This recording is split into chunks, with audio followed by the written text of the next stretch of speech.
Jake, y'all are making $50 million for this on Netflix. I can't do it. You split the bet with me, 250, 250. Easy. Let's make it $1 million. Whoa. Let's make it 2. Jake. Let's make it 2. $1 million total. Yeah. Shake on it. Jake, $1 million. 2 mil? 2 mil. 2 mil. Let's do it. Right here. Miami resident, hip-hop star, influencer Ruby Rose! Hey, Nikki's right there. That's what I'm talking about. I'm here. Get out the way. Go. J. Paul, Tank Davis, November 14th. I'm fighting Gervonta Davis on wow. Netflix. Let's go. People think that he could actually beat me, and people think he could outbox me, and he's so powerful and this and that. That's what makes it a good fight. November 14th. The buzz hit another level when Gervonta Tank Davis raised the stakes by putting $2 million on the line, and Jake Paul agreed without a second thought. No extra talk, no delay. Just a straight-up challenge that turned their back and forth into a fight with money and pride on the line, sending shockwaves through the boxing world. Jake, y'all are making $50 million for this on Netflix. I can't do it. You split the bet with me, 250, 250. Easy. Let's make it $1 million. Whoa.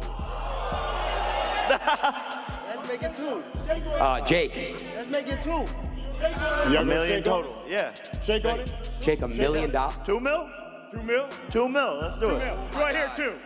2 mil. Go Jake, ahead. Jake. Easy work, bro. 2 mil? Get a shake. Oh, they're shaking lefty. With millions at stake and egos running high, this clash has gone from thrilling to can't miss. The hype just skyrocketed as Gervonta Tank Davis versus Jake Paul takes a dramatic turn. What was set for State Farm Arena in Atlanta will now explode at the Casilla Center in Miami. A fresh city, a new crowd, and an even hotter stage await, with both fighters already weighing in on the change, turning an intense build-up into an electrifying storyline.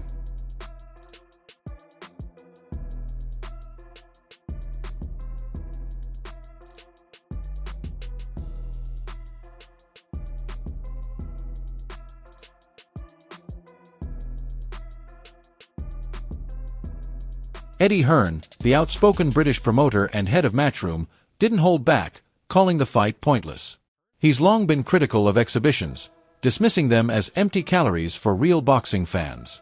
Still, even with his disapproval, Hearn admitted one undeniable truth: money talks. And with the massive cash this fight will generate, he's certain the business side of boxing will keep rolling. I think on one side you have to understand the business of it. I hate these exhibitions. I hate these 14-ounce gloves. I don't know what it's going to be, but like, you know, you've got Jake, who's a 210, 220 pounder fighting a 135 pounder. Bit weird, but at the same time, you know, I can't be a hypocrite and say, if you're Gervonta Davis and you're being offered 20, 30, 40 million, whatever the number is, and you're getting 7 or 8 to fight Lamont Roach, you know, 50-50, what are you going to do?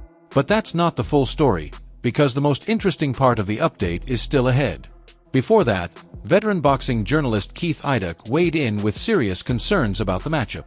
He stressed that whether labeled as a professional fight or just an exhibition, the danger remains real. Iduk pointed out the clear weight gap between Jake Paul and Gervonta Davis, noting that an elite fighter like Davis could never realistically close that difference. Not in a real fight, not in an exhibition, not even later in their careers. He admitted the event would attract huge attention and pull in massive viewership, but warned the risks for both men, especially Davis, are no small matter. You can't put someone they're 65 pounds apart in weight for the most part now. If you look at the cruiserweight limit and the lightweight limit, even if Jake Paul somehow got down to, let's just say 180, and I'm not sure that he'd be able to do that at this point because he's fought so high in weight. Let's just say he got down to 180. They're still 45 pounds apart in weight, and that's just not safe. So if this were to be treated as some sort of, even though they're calling it an exhibition, a legitimate athletic event, I don't know how you could do that, because it's just not safe for someone that big and someone that small to fight each other. That's why they have weight class. Mike Coppinger points out that many fans are looking at this matchup from a completely different angle. He explained that exhibitions only bother him when the real purpose is hidden, but in this case, everything is clear. The outcome matters less than the spectacle itself. For him, the excitement comes from the energy and sense of wonder such events bring. As for Gervonta Davis, the fight is about more than wins or losses. It's his chance to remind the world why he's one of boxing's most respected names. From the moment he enters the ring, his goal is to give fans a rush of excitement and deliver a night they'll never forget, regardless of weight or style differences.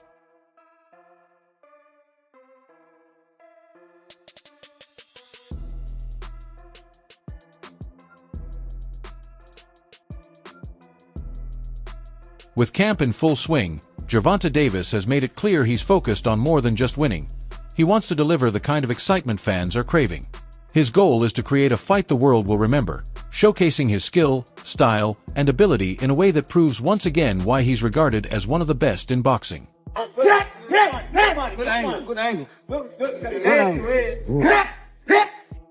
Not everyone is impressed though. Ryan Garcia ripped into the matchup, calling it harmful to the sport. He argued that such a big weight gap makes the fight meaningless and undermines real competition. Garcia also blasted Jake Paul for even accepting the challenge while still fighting at cruiserweight, saying it's embarrassing for boxing and takes attention away from the rivalries that actually matter.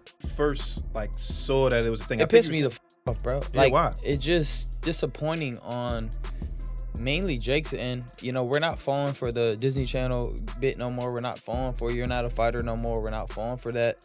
You know, you're ranked as a cruiserweight and you're out here trying to fight a lightweight. And then on top of it, you were just talking about fighting Anthony Joshua. That doesn't make no sense. And, you know, I just felt like it was a disgrace to boxing and kind of it was not a good move by Jake Paul. You know, I understand people saying, you know, Gervonta got to go get his money, you know, blah, blah, blah. But, we're not talking about that. We're talking about this. When you look at the history behind it, every word carries extra weight. What began as a bold claim years back has now turned into a storyline the whole world is watching. This isn't just talk anymore. It's a real test against one of the most feared names in boxing. They'll never give me credit until I have the world championship belt, but that's okay. It doesn't matter. You know, but belts collect dust, and what I've done in the sport is unprecedented. Never will be replicated, and done it in such a short amount of time. Just getting warmed up. They're not going to give me credit, but I don't need the credit from these bozos, to be honest. The credit's in my bank. He has said before that titles and official recognition don't define him. In just a few years, he's built accomplishments few expected, and that mix of confidence and defiance has brought the hype back to life. On the other side, Gervonta Davis fired back with the same intensity, making it clear this isn't just another fight date, it's personal. The rivalry has turned this matchup into more than a contest. It's a statement from two men determined to be taken seriously. Anything, I'm gonna beat your and I'm gonna beat Jaden Love ass. On my mama, I'm gonna beat both of y'all ass. On my mama. And he laughing. He know. He laughing. What are you talking about? What does he have to do with this? Let anything, you know what I'm talking about. Let anything. Nah, I don't have to say it right now. Don't worry about it. I don't gotta say it up here. Let anything happen. And I'ma show you and him. The warning hit hard, leaving no room for mistakes. His simple presence created a new wave of pressure, and the air grew heavy around the room. Every breath carried intensity, stripped of cameras or headlines. It was all about pride and respect. Suddenly, the fight felt far more dangerous and unpredictable, charged with energy that could erupt the moment the bell rings. If both men carry that tension into the ring, the sparks will be impossible to contain. Gotta test his power. Gotta test his, just everything, to be honest. I never been in the ring with, Jake, so I could say, a lot, but when it comes down to November the 14th, you know, I gotta be in there with him. I gotta be able to, you know, his arm reach, his size, his power, you know, the way he moving and things like that. I just gotta adapt, you know, as I fight him come November the 14th. Tank locked in with razor-sharp focus, breaking down Jake's reach, size, and power like a puzzle he needed to solve early. There was no fear in his approach, only preparation for every scenario. November 14th was no longer just a date on the calendar.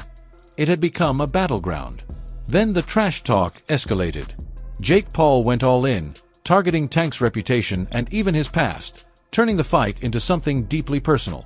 What began as a marquee matchup had shifted into a grudge match fueled by raw emotion. With that kind of intensity, no one doubts the night will explode with fireworks the moment the first punch lands. When I walk in the ring? Yeah. With or without the ankle monitor on? That's corny. That's super corny. I don't know how much I weigh. And the handcuffs too. Huh? What are you talking about, fam? How do you win this fight? That outfit is trash. For real. That outfit is garbage. And that hairstyle. Anybody that ever rocked a mohawk is a fucking clown. We all know this. Anybody rocked a mohawk. Name You them. want to see clowns?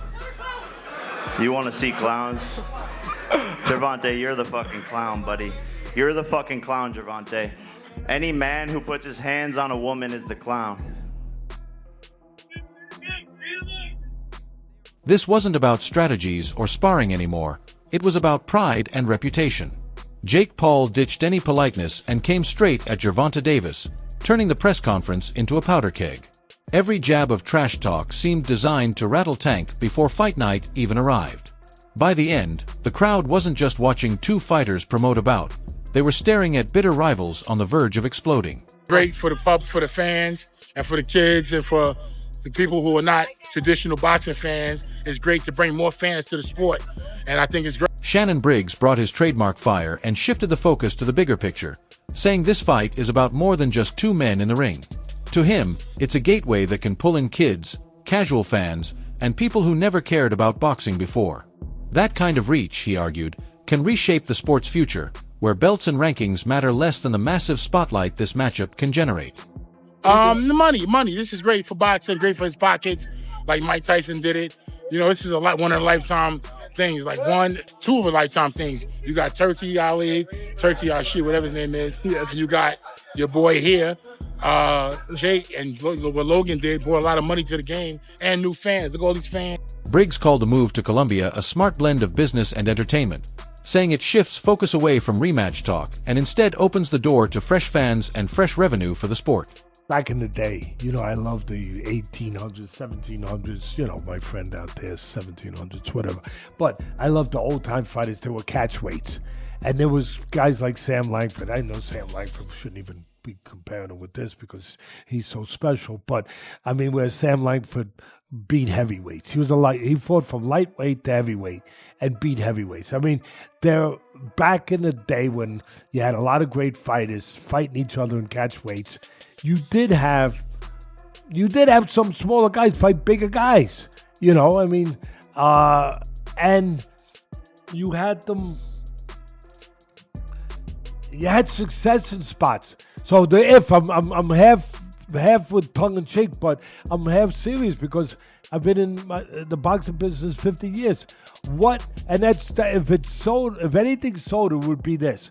What if Tank Davis, who can punch, who is a hell of a fighter, who is a top 10 pound-for-pound fighter, what if he lands a punch on this bigger guy's chin, right, who's not a professional? Legendary trainer Teddy Atlas added his take, pointing to boxing's history of fighters daring to face much bigger opponents. He said some of them pulled off wins, and that risk and uncertainty creates more suspense than any argument over weight classes. The size difference is what creates the problem. The optics, the look, the reality. I mean, you got one guy who's fights at 135 pounds, and you got another guy who fights at 200. I mean, just that alone, yeah. But you also, and I'm not saying I want this or I like this when I heard it. No, I didn't like it, to be honest, for the optics and everything else I just said. But you do have one guy who, yeah, he's smaller, but he's a top fighter, he can punch, and he's fighting a guy who's not a top pro fighter, who's bigger. What if he hits him on the chin? It'll wind up selling. And that's what'll wind up selling it. The what if. What if Tank makes him do a cha-cha? He hits him on the chin, and Jake Paul, we're going to find out if he can dance. Whoa, whoa, whoa, whoa. You know, do the cha-cha. That's what's going to sell it. And you can't argue that what if. You can't. I know I get to places that other people won't go and everything else. They just dismiss stuff because it's easier to do that. It's safer to do that. You don't have to bows and arrows coming at you from people that argue with you because you did that. But I don't. The image alone sparked unease and raised questions. He admitted that when he first learned about this fight, he felt a mix of emotions he couldn't ignore. Teddy highlighted the key difference between the smaller, seasoned fighter and the bigger, less experienced one: the risk of the unexpected punch. He emphasized that the real danger comes from the unanswered what if. Fans are drawn to the unknown, whether they admit it or not. Teddy offered a mix of cautious warning and reluctant approval, and that tension made the fight's anticipation impossible to overlook. What if? What if this guy who is a real good puncher, who is one of the best fighters in the world right now, what if he hits him? What if he makes a miss and he counters him? Or he jumps up in the air? Bang! And he hits him. Sid Terrace was a great fighter. No, not the 1700s, but years ago. And Customato told me he loves Sid Terrace. He said, Teddy, he used to jump up in the air and hit you with 3 jabs. I said, whoa, man, Sid Terrace. All right. Anyway, look, I can't finish without saying that it did invoke some memories and thoughts that we've been here before in a different way, where Jake Paul's brother fought Mayweather. That's not forget. And I'm not saying I like that either. I mean, first of all, Mayweather was past his prime. He was already retired. He was older, everything, but he's still the great Mayweather. And Mayweather was fighting a guy, what was it, 50-pound difference, 60-pound difference, whatever it was. And that size made a difference. It allowed Jake Paul's brother to be in there and be able to last with a smaller man, a smaller, older, greater fighter who's mostly was concentrating on defense more than just offense. So, yeah, it's kind of like we've seen this already in that version of it. And we didn't really like it. I don't think I liked it that much, to be honest with you. He shared stories of fighters landing punches in the most unexpected ways, then described Tank as someone who can turn a fight around in an instant with a single punch or counter. He compared it to Logan Paul's fight with Mayweather, another clash of size versus skill, reminding viewers that such matchups can leave lingering surprises. With the highly anticipated Jake Paul versus Gervonta Davis fight approaching, the question is whether Jake's power will be enough to handle Tank's speed and skill. Who do you think will come out on top in this major showdown? Share your thoughts in the comments, and don't forget to like and subscribe for more updates, analysis, and all the buzz leading up to the fight.